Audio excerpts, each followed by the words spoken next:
Hello, today, as you can see, I will talk about my Sonia G brush collection. Since all of these brushes deserve a little talk about them, I will divide this video into two parts. One will be dedicated to eye brushes and the other one to face brushes.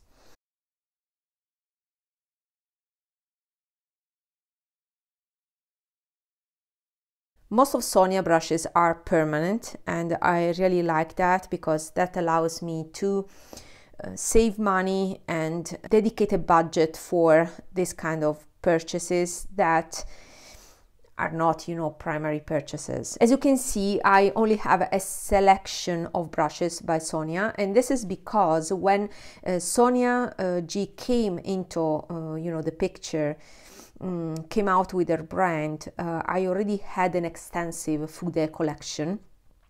So I didn't want to purchase every brush because I already had brushes with certain characteristics. So that's why you won't see a lot of basic brushes here. I'm very careful when it comes with Fude because I overspent over the time. I went beyond what I could really afford. So after realizing that, I started to be very careful with selection. And when Sonia started in 2017, I already had, that awareness, and therefore I carefully selected the brushes, and I will explain also the reason why I purchased each one of these brushes, because I think that this selection that I have is made of unique brushes. Sonia, as you may know, she's a brush connoisseur. She started, I think, in 2012 to collect brushes, and she started with a blog. I came across Sonia in 2015 when I was searching for a good set of brushes for a wedding that I was going to attend, and since then I was hooked. Collecting Fude brushes at that time was even more difficult because you had to mostly to import them from Japan, while now they are also available on US retailers.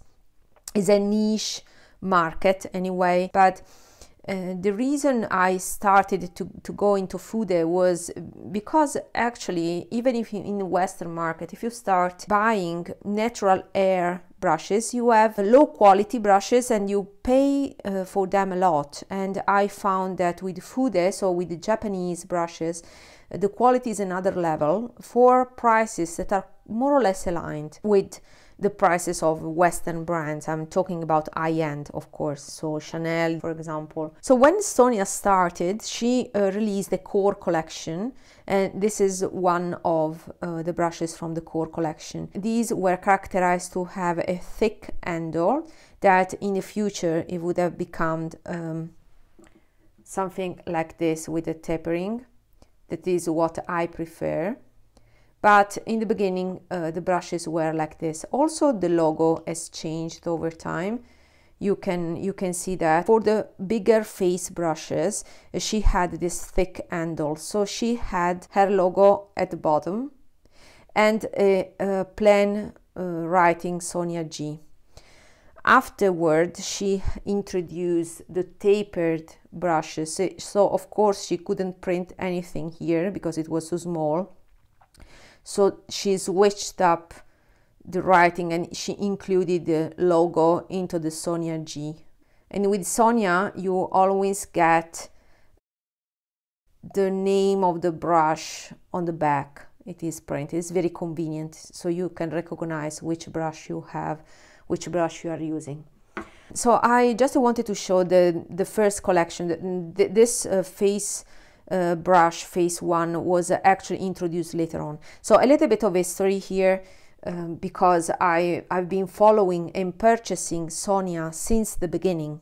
So she came out with this core collection, and already at that time I didn't purchase a lot of brushes. So I will tell you what I purchased then and why. She started with the core collection, and I picked only a selection of the brushes because I promised myself not to, overbuy. It's becoming difficult too. So you have to select. And why I selected these? First of all, she started with the squirrel brushes. Before she released her brand, she was in the hunt for the softest possible brushes. And during this hunt, she actually discovered squirrel brushes, you know, those kind of soft materials, soft bristles that can be used. So in their core collection, she first released a few eye brushes made of squirrel. These three were all the squirrel brushes she had in her core collection. And these are Pencil One,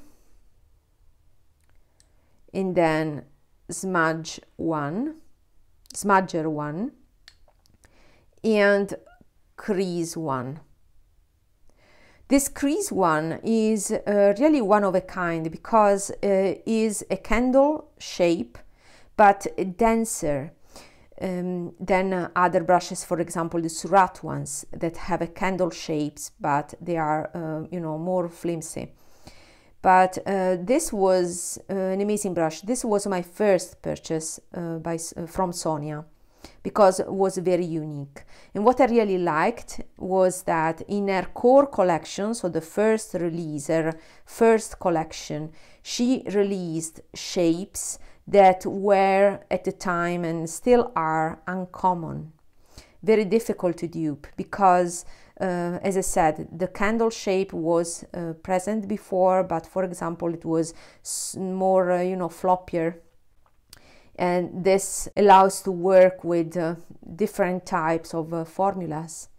This is the pencil brush. These actually I purchased them afterwards when she announced she would have discontinued the squirrel line, because these are a little bit small for my liking, but I picked them up because I wanted a full collection of squirrel brushes from her, because I know how picky she is with the selection of shapes together with, paired with the bristle type. So these were you know, must-haves in my opinion. And yeah, she discontinued these brushes and she replaced these shapes exactly with undyed gold. That is also premium quality.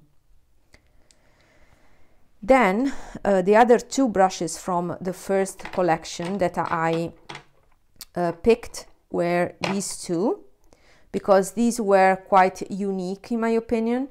And another must-have for so they are let me tell you first the brushes: Worker One and Builder Two. So Builder Two, I picked it up, is an amazing quality because of the thickness. It's very uncommon to find, since I mean I was used to Fude and I knew what was around. I knew that this brush was was a must-have to pick. So as I said in one of my previous videos about brushes, I prefer dyed gold compared to undyed, but because the shape of this was so unique, I decided to pick it despite the fact it is undyed. The reason why I prefer dyed gold is because, in my opinion, the way it blends powder eyeshadows is unbeatable, is superior compared to undyed gold. And that is because you have a little bit of microscopic roughness, let's say, due to the dyeing process that can disperse the pigment and diffuse the pigment in a more powerful way, more efficient way compared to the dyed gold that is smoother because it's not treated with the dyeing. So these are the two brushes that I select. This is still available and I would recommend it. It's the Worker One and is actually a workhorse. It's not really pinched, so it's weird because it's not pinched, so but is oval, and I like that the fact that I can place and blend with the same brush. So if you have to pick just one brush, one eye brush from Sonia, I really recommend this one. if you want something that is multi-purpose. But this is still for few day lover, for people that already have basic brushes. If you are starting from scratches from the beginning, I would recommend then the Pro eye set. That's something I don't have, because I already have that standard traditional shapes for makeup artists, for example. But this was quite unique, especially when it was released. And yeah, and it's the amazing dyed goat that also Wayne Goss proposed first. Now the dyed brushes from Wayne Goss are discontinued, but I much prefer that dyed goat. So if you want that kind of tea dyed goat, like this one, for example, this is the same type of dyeing, then Sonia G is the only brand now that still has these brushes. And for me, as I said before, these are superior compared to undyed. So these were my first brushes. Then I picked also from that core collection some fan brushes. This was one of the first. To be honest, I don't like too much this one, because simply I prefer other shapes for highlighter, but this is amazing for highlighter if you like this standard traditional fan brush. And again, is that amazing dyeing. I don't know what type of dyeing is that, but it gives that nutmeg color that is very rich, a little reddish, very nice. I love this dyeing because it keeps the bristles very soft. So it's an uncommon dyeing that you find in the few day world. So that's why I recommend it a lot. So if you like this shape of brush, this is amazing for highlighter. And this is the Sculpt 3. And then the Sculpt 2, this was the first release, and then she has re-released this one with longer bristles. So now it's available, the newer version. Although I just checked yesterday when I was thinking about doing this video, this type of video, and I'm afraid it will be sold out, but maybe we'll come back, they will update the handle, because as far as I have understood, she will update the handle from this thick design to a thinner taper design like the newer ones. Anyway, this is the Sculpt 2, and this was meant to be used with very pressed powders, hardly pressed powders, in order to get the pigment. So I use this with baked gelée formulas and for the pressed powders like the Rodial contour powder. Let me show you this, because the Rodial powder was actually the example that Sonia did when she released that brush. This powder by Rodial is very hardly pressed. It's a normal powder, it's not baked gelée, but is not powdery at all, so is hardly pressed. It's an amazing powder, and she designed this brush at the beginning to work exactly with this type of products. And she, I remember she made an example with this exact powder, and I was amazed that she knew the brand, because it's not very common, you see. For me, this is superior to the Kevyn Aucoin. So, and then the last brush with a thick handle is the Face One. It may be called differently now. Yeah, I didn't keep up with the updates, but anyway, this is an amazing buffing brush. To be honest, I prefer other buffing brushes. Anyway, this is very unique and very popular.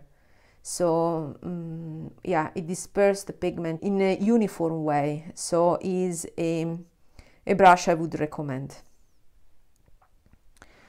And these are my first purchases. And then the direction I took was actually to buy other brushes with the same dyeing, because as I said before, this is the best dyeing ever in my opinion. I really like this because it's very soft. It doesn't compromise the the quality, it improves the quality compared to undyed. So as you can see, I have only a few undyed brushes, and I will explain the reason in a moment. And all the other Sonia G that I have are the dyed there. I skip on purpose the undyed one because they're more basic ones. She may be the only one that carries this dyed hair, so every time I find this dyed goat, I pick it up.